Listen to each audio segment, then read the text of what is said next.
Michael Robb. I'm the Senior Director of Research at Common Sense Media. And I'm Tanner Higgin. I'm the Director of Education Editorial Strategy at Common Sense Education, which is affiliated with Common Sense Media.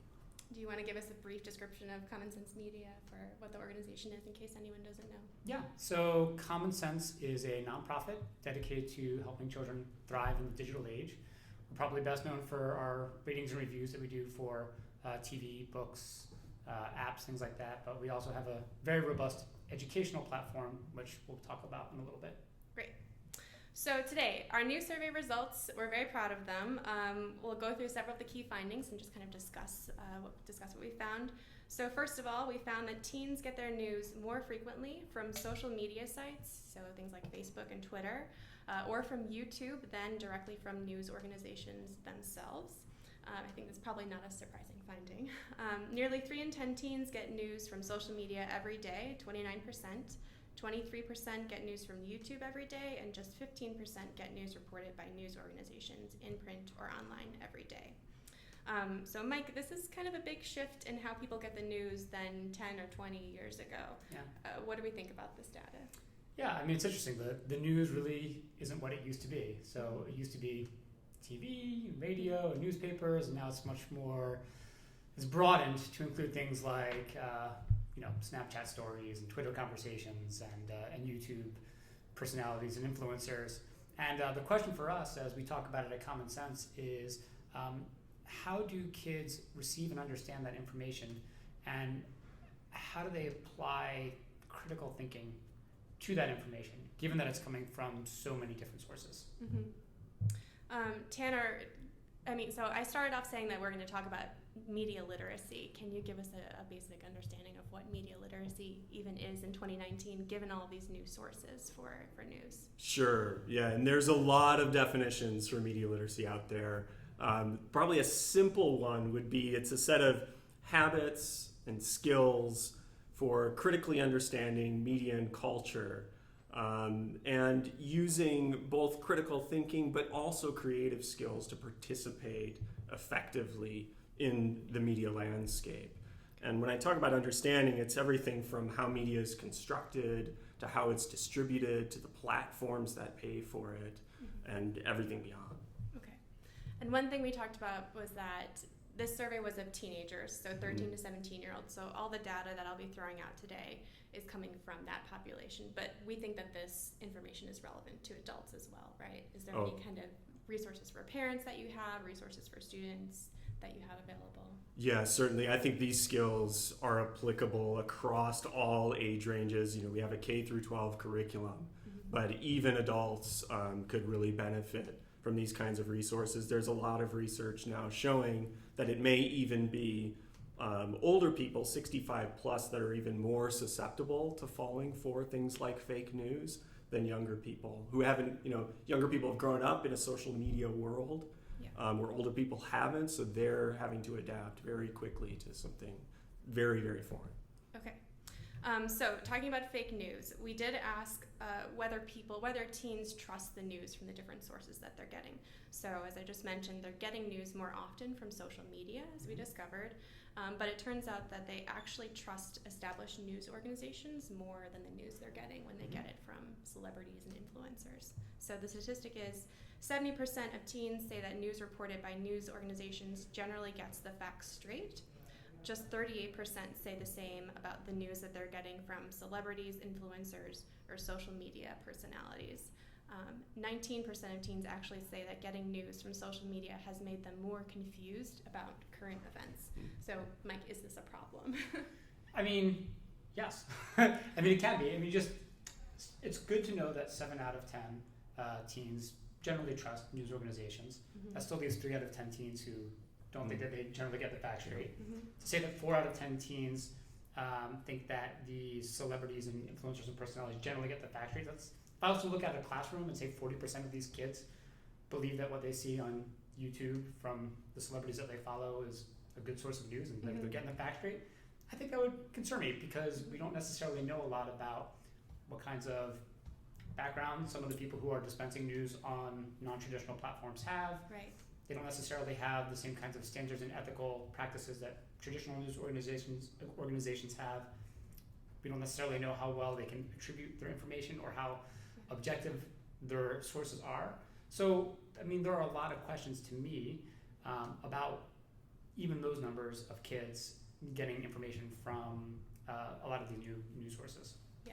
Tanner, do you have a good sense of what we're talking about here when we're talking about young people getting news from celebrities and influencers? Are they putting out their own news content? Are they reporting stories and giving their own opinion? Like, how different is this from what we've seen in the past? Yeah, to me, when I look at this data, there are some blurred lines that make me even question that 7 out of 10 who say the news gets the facts straight, because I wonder what their definition of news is exactly, and that can vary pretty widely. Yeah.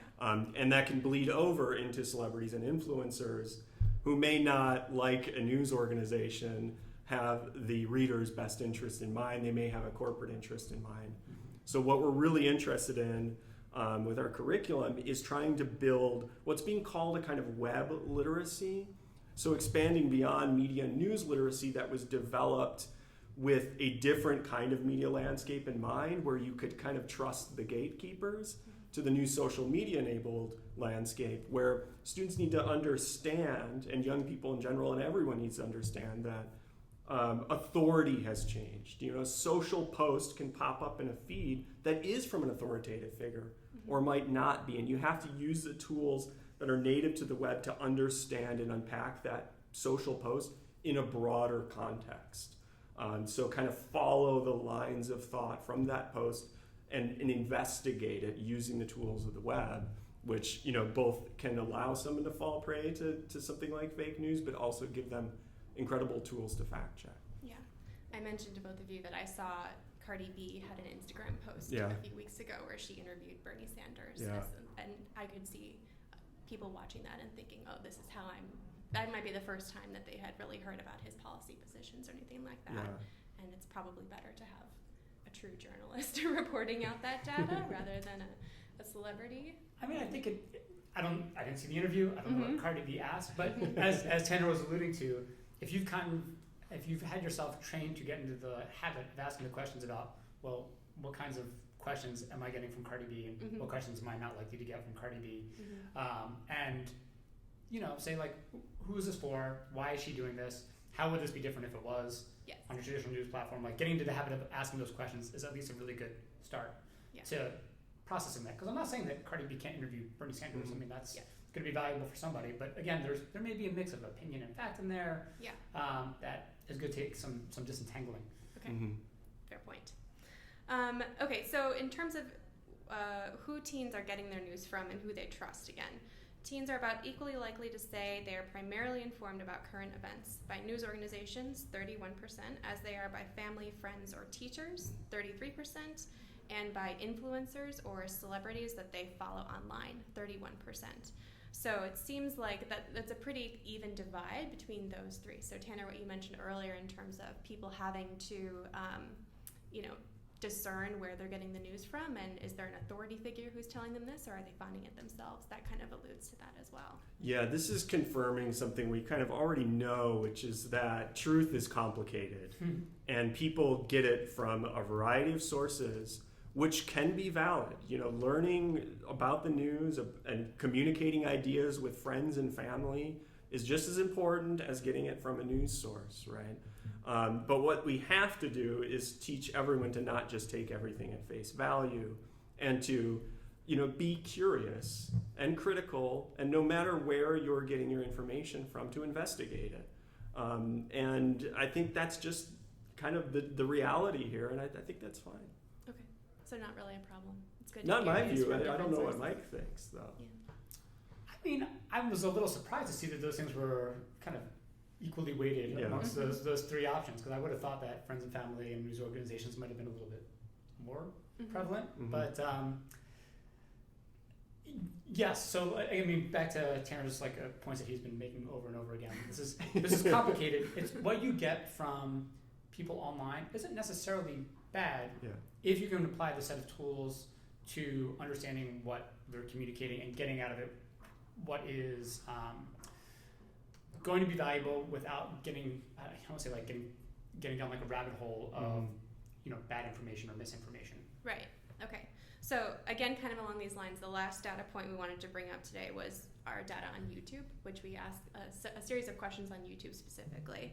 And the most important one here at the end is that for teens who get their news on YouTube, regardless of how often, exactly half say they most often find news on YouTube because it was recommended by YouTube. So they're relying on the YouTube algorithm, which pops up videos as a playlist, or has that watch next sidebar that you can see, rather than seeking out their own channels or even seeking out influencers or actual news organizations that have a channel on there that promote their work. They're relying on YouTube. So again, is this a problem? Is this something we should be concerned about in terms of the changing media landscape? I mean, it certainly shows you what power the companies have behind something that's not very transparent. Yes. So there's not necessarily a good way to understand how you're getting from one video to the next, or why YouTube is recommending a particular video. Certainly there have been other concerns that it can be easy, like I just mentioned, to fall down rabbit holes that engage people to watch videos that are more and more engaging, but engaging in ways because they make people feel outraged or just kind of more emotionally aroused. And so I have some concern in the sense that like it's not clear how you get from one video to the next. And it puts a lot of responsibility on the company behind the algorithm to think really carefully about how it works and how it may affect the viewers. Okay. Yeah, and I would say this is a key web literacy, media literacy skill right now, is to understand that these platforms have their own interests and that they are run by these algorithms that can be easily gained by people with toxic ideas and ideologies. In fact, they're often some of the best at designing for those algorithms, particularly in something like a breaking news context, which is very, very different now. That's one thing social media has changed, is that when news breaks, say it's a mass shooting or something, people can hop on that and put out a video very quickly that puts false ideas out there and get it recommended and get a bunch of views and start dominating the narrative very early. This is something which the researchers at Data and Society called data voids, and exploiting these data voids is something that media manipulators do, and then we try and help teens understand that this is a problem and to be very particularly aware during breaking news events. And so to the extent that kids are more and more getting news from YouTube, and the extent to which that news is coming not necessarily from news organizations but from other people on YouTube, then this should be an area of focus and concern for thinking about both news literacy but also the responsibilities on the companies that design these products. That makes sense. Yeah. Great. Well, thank you for joining us. That's all of the data that we wanted to cover today. Let's go ahead and end this LinkedIn Live. Thanks for everyone for joining us. I don't think I have any questions on here. Oh, there's one question. Let's see. The 7 out of 10 that say they trust news from sources, where are they getting the news from? What's their option? So that's a great question. We asked whether people got their news from news organizations, either online or in print. We had a different option for whether people watched news on television. So that's a separate number entirely. There were fewer people who said that they watched news programs on television every day. And we'll post the link to the full results at the end of on the link to this video.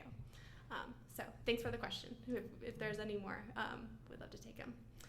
But that's all we have today. Thank you, Michael. Thank you, Tana, for coming in. I hope you enjoyed this, and I hope you enjoyed the data.